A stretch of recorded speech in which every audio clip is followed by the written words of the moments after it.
In the beginning, according to Asmat myth, Neso Ipich, the man of the wound, persuaded his own brother, Beware Ipich, to behead him. As his head fell free, the stars spilled out to fill the universe. It then came to pass that Fumero Ipich, the carver of wood, drowned while canoeing down a great river. War, the white-tailed eagle, found the corpse, and by pressing embers against it, brought Fumero Ipich back to life.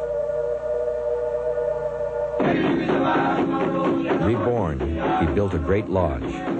He filled it with the figures of men and women which he carved from trees, and when the work was done, he began to play the sacred drum.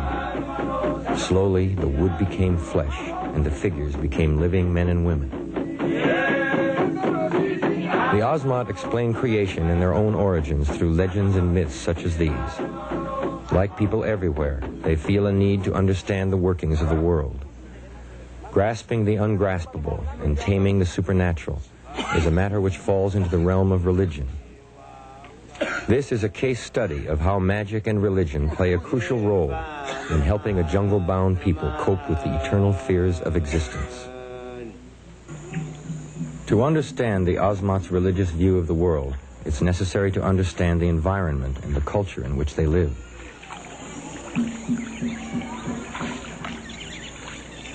Their home lies in the coastal region of south-central New Guinea. It consists of nothing but water, mud, and jungle. The soil is silt, which the sluggish, muddy rivers carry down from the highlands.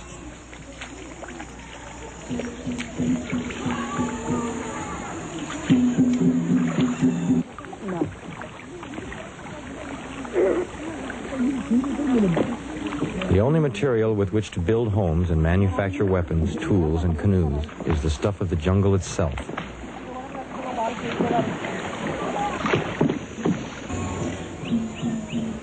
There's fiber from the leaves and fronds, and there's wood from the trees. In fact, Asmat means tree people. As the legend of Fumero Ipich would imply, using wood is a way of life for them.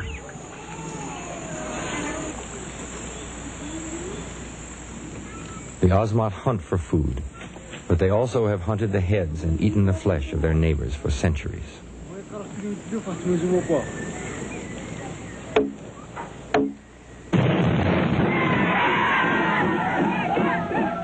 Like all people, the Asmat use religion and magic to deal with the forces that threaten them.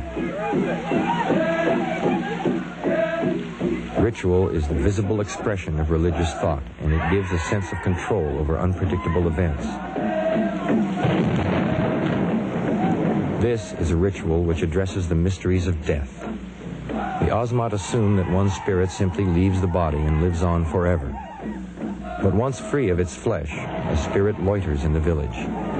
Unless it's somehow removed, it will cause accidents, sickness, bad luck, and general misfortune. The living have no choice. They must deal with the dead. Ritual offers a way of doing that. It gives one a sense of control over the supernatural, a sense of knowing the unknowable, of changing the unchangeable.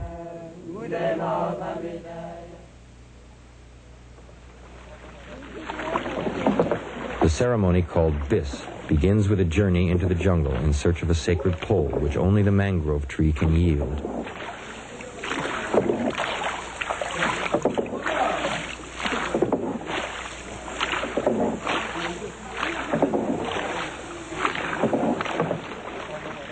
The Asmat believe that for anyone killed by the enemy, a likeness must be carved on a wooden pole, at least one head taken in retribution.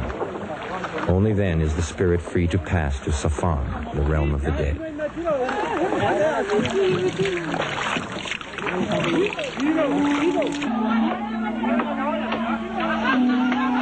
The ceremony begins with the cutting of a mangrove tree for its trunk.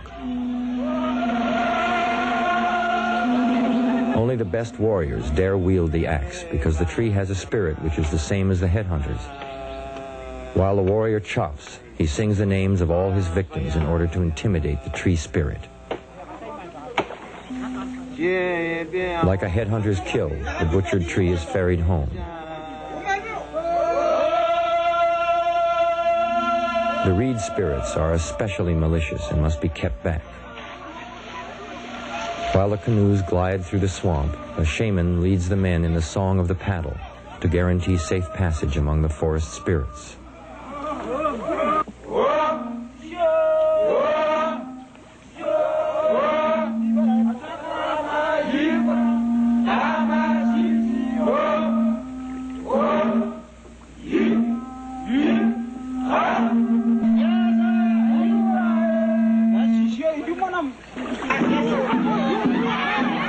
As the men approach, the women mass and attack the spirits, which have tried to sneak into the village by mingling with the men. The spears are real, and sometimes the men suffer serious injuries.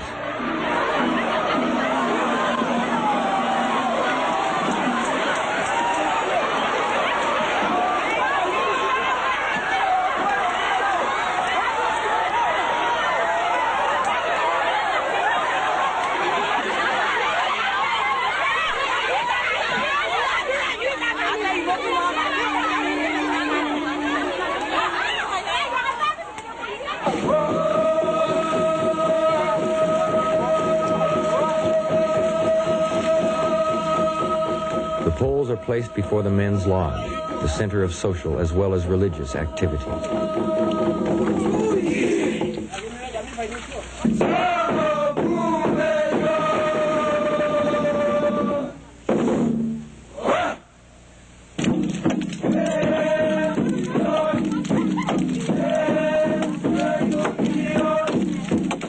The men start to carve the figures of their unavenged ancestors. This begins a ceremonial cycle of working, dancing, and feasting, which lasts up to 2 or even 3 months.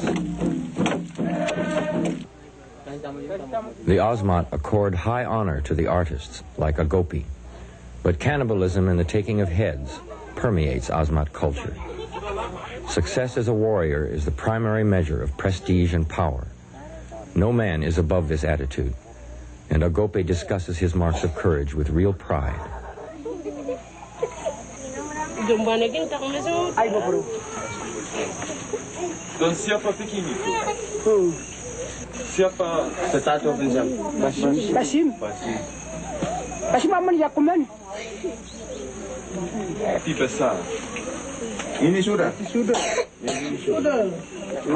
Bayam buruk. Cira.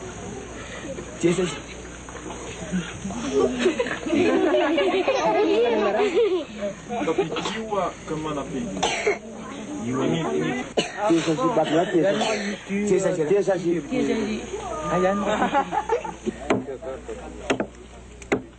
Through the ceremony of the bis, the Asmat find spiritual strength by reenacting the myth of Fumero Ipich and creating their relatives and lost friends in wood.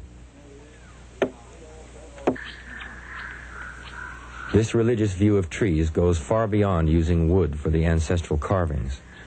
It includes the search for food. The sago palm provides 90% of the Asmat diet, and these people consider the palm to have the same spirit as a human, and a human to have the same spirit as the tree.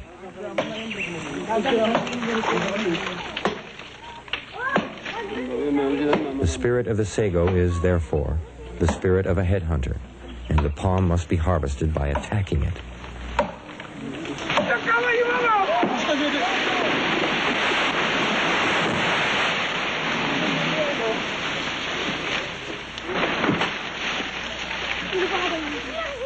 The fallen tree is then butchered as if human. The arms, the palm fronds, become thatch and fiber.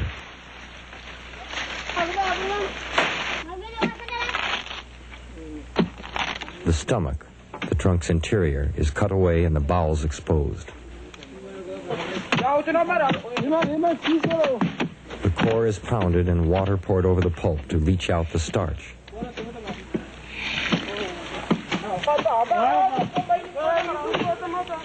It is the starch which sustains the Asmat people, and because of this gift, the Asmat consider the sago tree to be their spiritual mother. The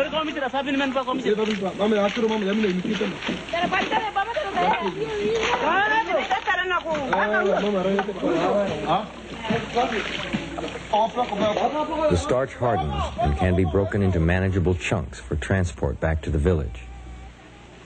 The way back is marked by offerings at the sites of earlier cuttings. Apa ini di sini? Irim itu. Apa itu? Yo. Aku tan itu juga. Bisi ada? Bisi.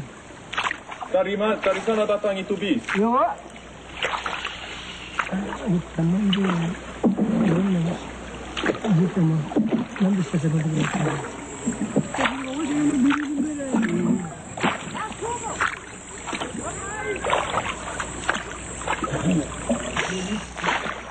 The world the Asmat perceived is a hostile, supernatural place.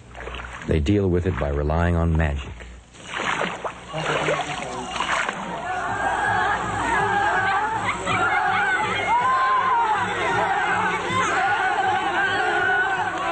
Magic skills are taught from an early age. Even in play, young boys learn to drive jungle spirits from the village.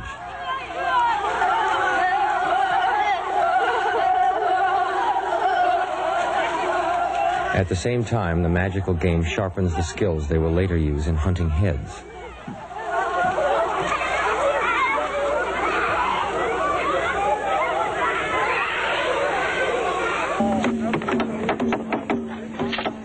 Asmat poles are works of consummate art, but the figures are much more than aesthetic forms.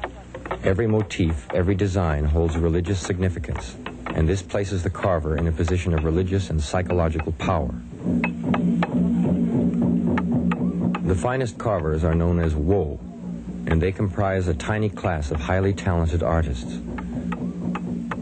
A village of 1,000 people may produce 10 of these masters. Pepe. Semua ya. Tunggu semua. Yan. Wan. Anda. Bantang bahasa ini. Ari. Aku. Asami. Wembe. Tamudu. Bara. Era. Sepuluh.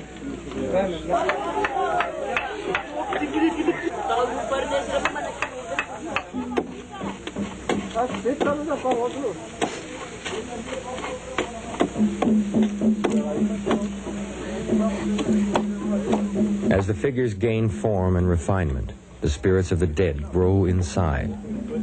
This is something the wo consider in song as they work.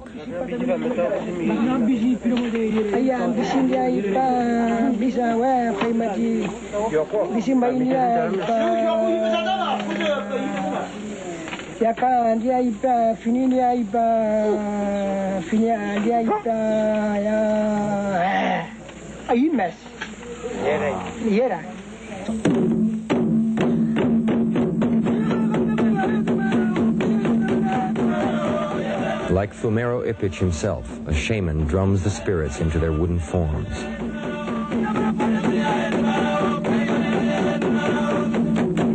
Formal dress, song, and dance play a crucial role during this time, for while the carvers work, spirits of many kinds attempt to infiltrate the village.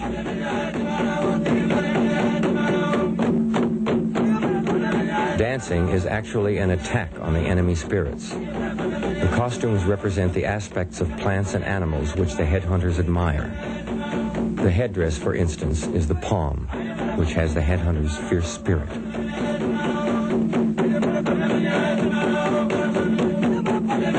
Feasting is part of the ceremony.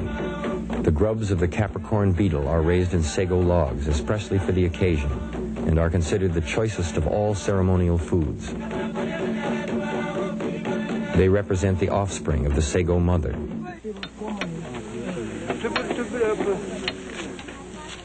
The coconut, too, has symbolic religious value. It represents the head of the sago. Eating it is the same as eating the brains of one's enemy. As the carvings take on the features of individual ancestors, the spirits infuse the wooden figures. The carvings then become constant reminders that the ghosts of dead relatives lurk in the village and must be appeased through vengeance. Ipar. Dan ini di bawah siapa? Kado auto ipit. Kado kakak. Ah, kakak agok. Ah, mengerti. Kam supeta, wana supeta kata menera. Kiki. Kaki kamanimit. Topane sisi nani ke be bimak. The art motifs hold special significance. They represent the creatures which display the finest qualities of a good headhunter. The mantis motif pervades Asmat art. Its legs suggest the twigs of a tree, and the female's habit of eating its mate head first during copulation parallels the Asmat's habit of eating their victim's brains.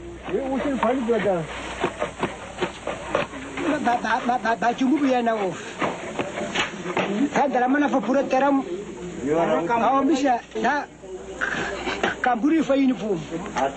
Tara mama daga bile pe pide uniform ta yusu tara timo ta bisi. Tara mama be masi bisi mara. Benta fa me bisi. Ta benta fa me bisi. Imre apa bi master.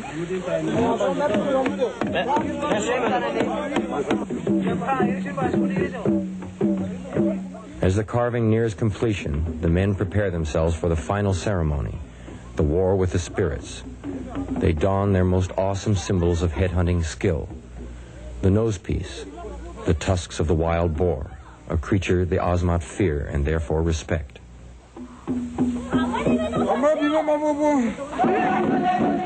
The figures are nearly complete. They will soon be fully alive.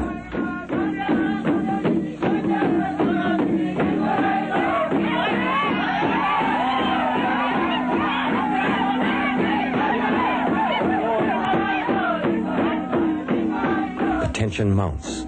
The ancestral spirits will have to be driven from the village during the final dance.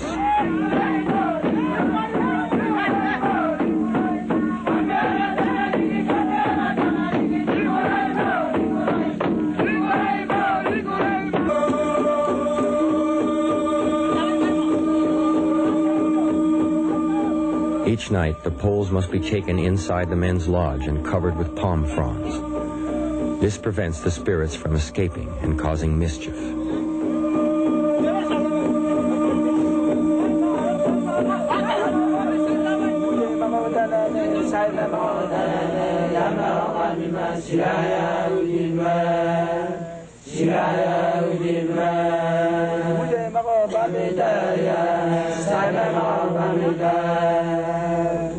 Then the men sing songs to the ancestors who are now embodied in wood.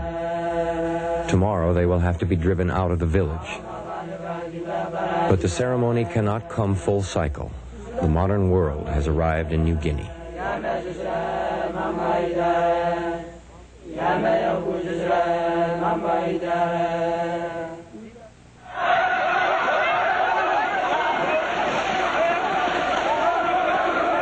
The Dutch, and later the Indonesians, have imposed their own ways on the Asmat. Customs now intermingle. The old beliefs fade away. The pig, ancient symbol of valor to the hunter of heads, is transformed by the missionaries into an item of commerce. It will be sold for profit.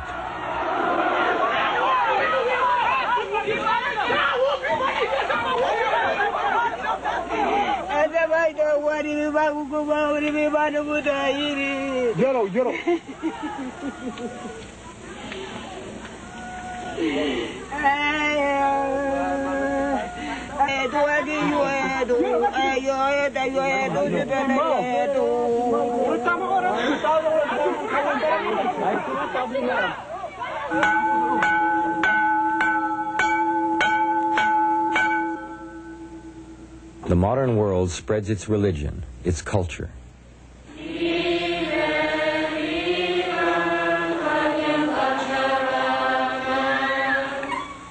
Missionaries decry Asmat beliefs.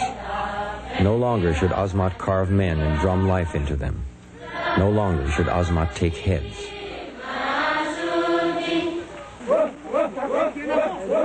With the new ways comes a new outlook on getting things done. It does not include the age-old ceremonies which made work enjoyable.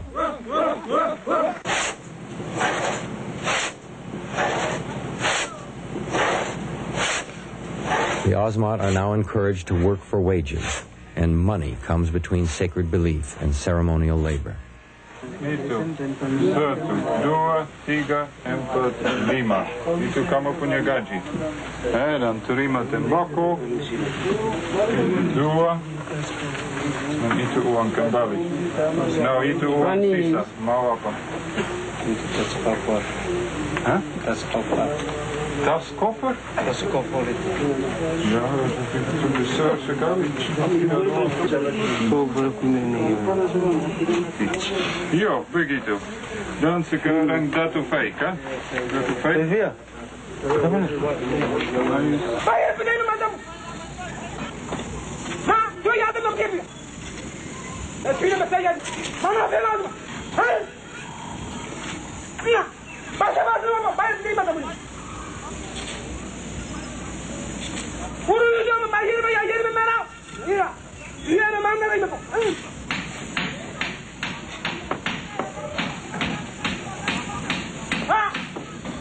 The Asmat are no longer allowed to kill and take heads for revenge. The government tries to replace killing with boxing.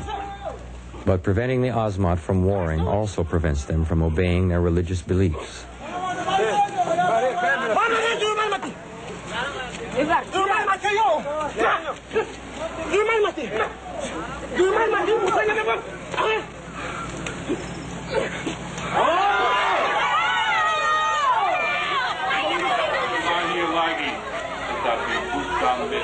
Mama lagi, tetapi melalui air dan Roh Kudus.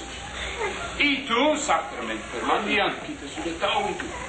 Kita mesti dilahir lagi. Minggu itu. Inevitably, the modern world will change the Asmat. To deal with the 20th century, the tribes will have to renounce human flesh and turn instead to symbolically eating the flesh and drinking the blood of a new god. However, customs take time to change, and this ceremony of Bis will draw to an unresolved close without the taking of heads. So the spirits cannot be sent in full honor to the land of the dead, and this is cause for anxiety, but the tribe must do what it can. They paint and dress the ancestral figures, sing to the spirits, and explain that they can no longer care for them in the proper way.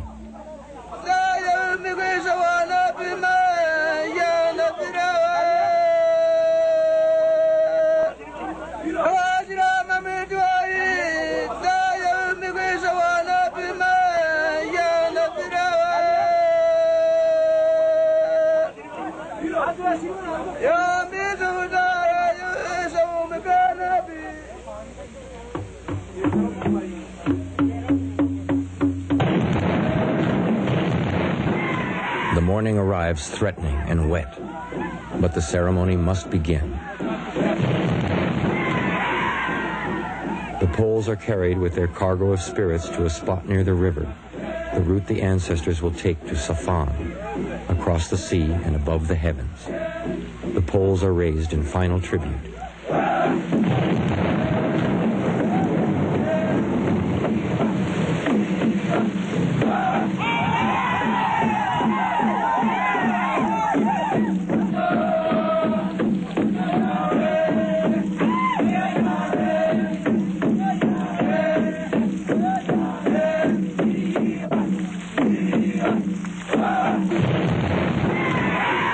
The dance of exorcism begins.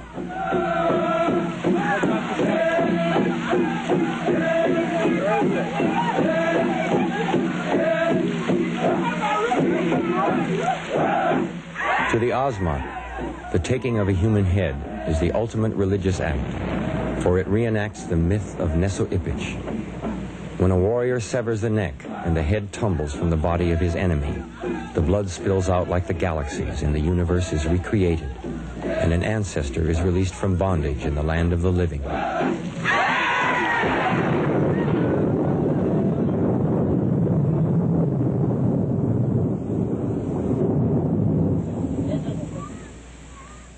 Headhunting is now supposedly a thing of the past.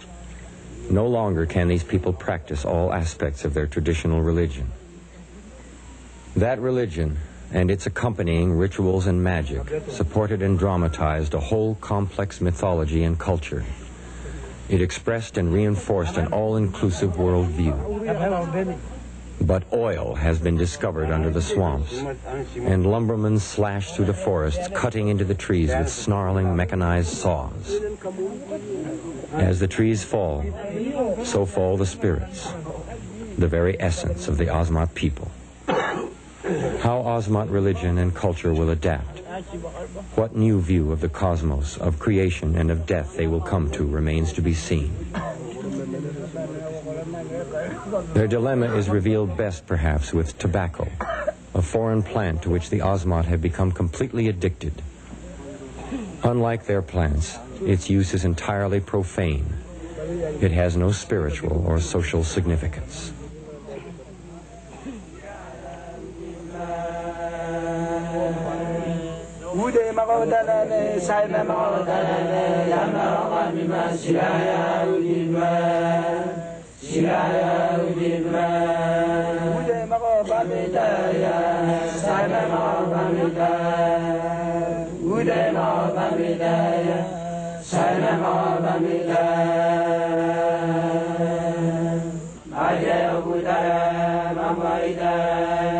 Para